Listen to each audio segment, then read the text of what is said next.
Investigators say one of the men throwing punches is well-known pastor Tony Spell of Life Tabernacle Church. Moments before those punches broke out, another video shows Spell charging at the man. He said, "Tony," I'm quoting him, he said, "Tony, I'm going to rape your wife, I'm going to rape all of your grandchildren," and he said, "The next time you go out of town, I'm going to kill them. And what the F are you going to do about it?" End quote. There's a time and a place where people need to learn to stop messing with people and threatening people and doing all that crazy stuff because you ain't ready for that smoke. Let me tell you guys something real quick. The stakes right now could not be higher. We finally have a president and an administration fighting for America first. But if conservatives get lazy, lose focus, and go to sleep behind the wheel, the same people who created this mess are waiting to get right back into office and push their destructive agenda. That's why this fight is bigger than just voting. It's about where you spend your money. And that's why more people I know are switching to Patriot Mobile. Patriot Mobile is America's only Christian conservative wireless provider. They give you premium priority nationwide service on all 3 major U.S. networks. Unlimited data plans, mobile hotspots, international roaming, and 100% U.S.-based customer service. So you can switch in just a few minutes while keeping the same phone and also the same number. But here's the biggest thing. Patriot Mobile puts your money towards causes defending faith, family, and freedom. They're not just talking about saving America. They're putting their business behind the fight. So all you got to do is go to patriotmobile.com/Tatum or call 972-PATRIOT. Use promo code Tatum for 1 free month of service. Let's get to the pastor who decided to put his hands out and pray for this man with holy blows. That's what he did. He was throwing holy blows on him. Now, I'm not the one that believes in violence unless it's necessary.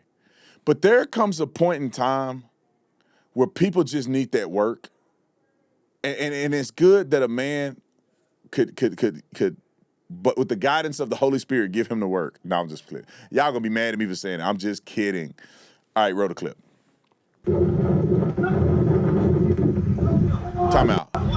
He talked all that noise and threatening people and doing all this, threatening people's families and stuff, and now look at you. Now you won't call, won't help. Roll it.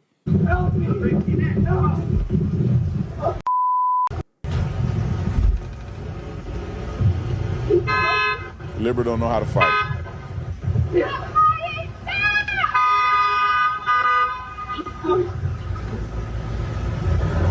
Don't let him take you back. You let him take us back.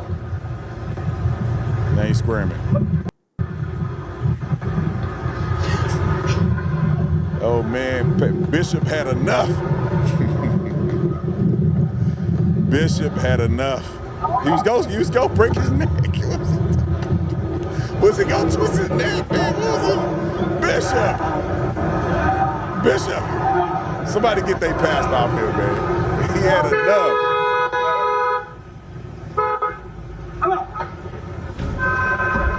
He had enough. Look at a little weirdo living in his mama in them basement playing video games all day. He wasn't ready for that sauce, man. All right, roll the clip. This is the news clip. Scott Sherwin says this feud goes back for years between his family and Pastor Tony Spell, but he never dreamed that he would come running at his son today, sending him to the hospital.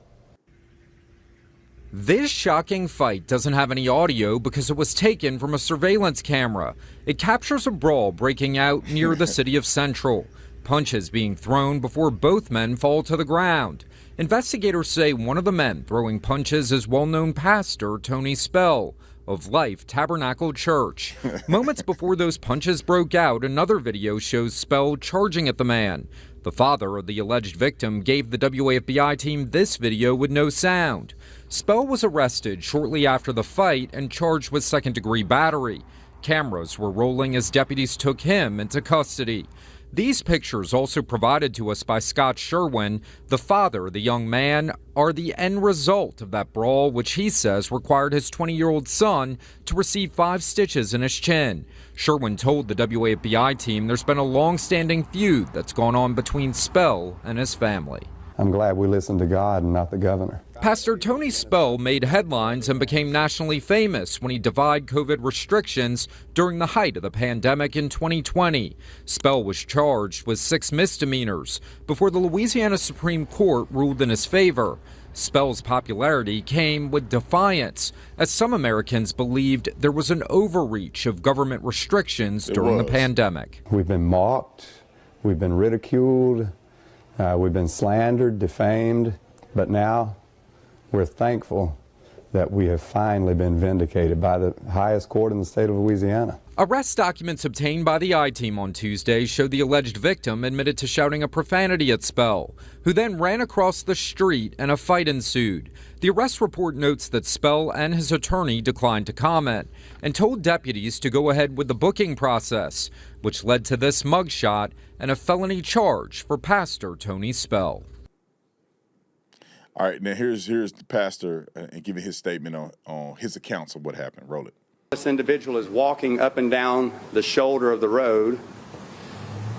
He's shouting vulgarities, profanities, and very nasty words towards my person, toward myself. And while I'm working on this particular bus, he said, Tony, I'm quoting him. He said, Tony, I'm going to rape your wife. I'm going to rape all of your grandchildren. And he said, the next time you go out of town, I'm going to kill them. And what the F are you going to do about it? End quote. This has gone on for years now. Behind me are several witnesses who can attest to what was said. They have video. They have made numerous complaints to the police and the sheriff's department. Our church represents 27 nationalities. Every nationality that comes to this church comes for a safe place of refuge, a place of worship. Many recovering addicts who come for a place of worship. They are constantly stalked by these individuals across the street. They are constantly intimidated with threats of bodily harm. There's not a person that's come to this church that's standing behind me in this meeting today who hasn't been called the racial slurs of the N-word.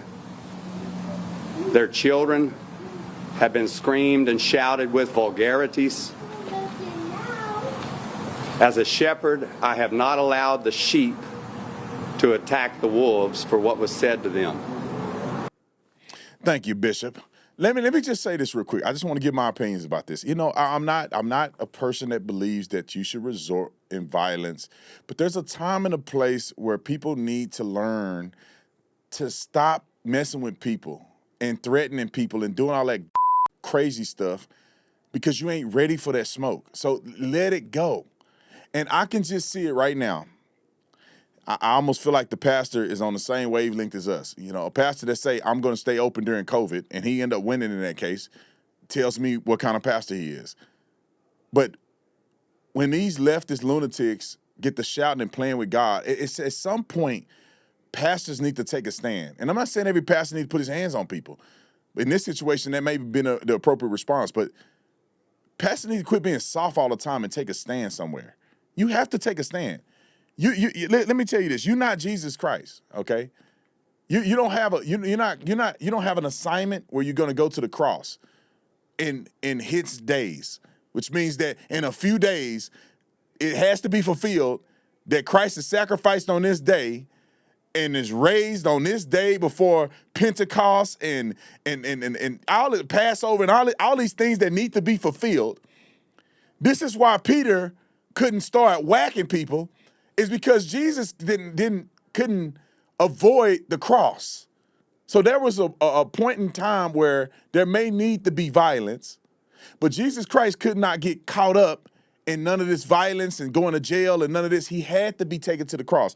And this is why he told Peter, hey, look, he put the man ear back on after Peter cut his ear off, put the ear back on and said, look, there's things that need to be fulfilled, Peter.